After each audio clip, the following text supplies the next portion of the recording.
Hi guys, magandang buhay. Magluluto po naman tayo ng masustansya at maraming benepisyo sa ating katawan. Ito po yung mga tangkap natin. Okay guys, ito na yung kakailangan natin.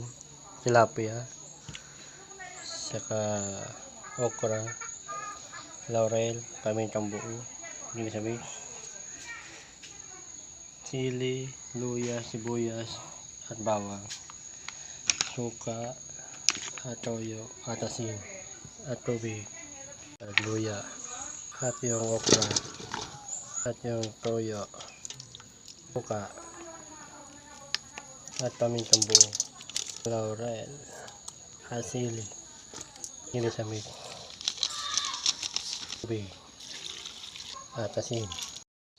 Okay guys, luto na yung adobong tilapia natin. Maraming salamat po sa panonood at sa mga followers natin.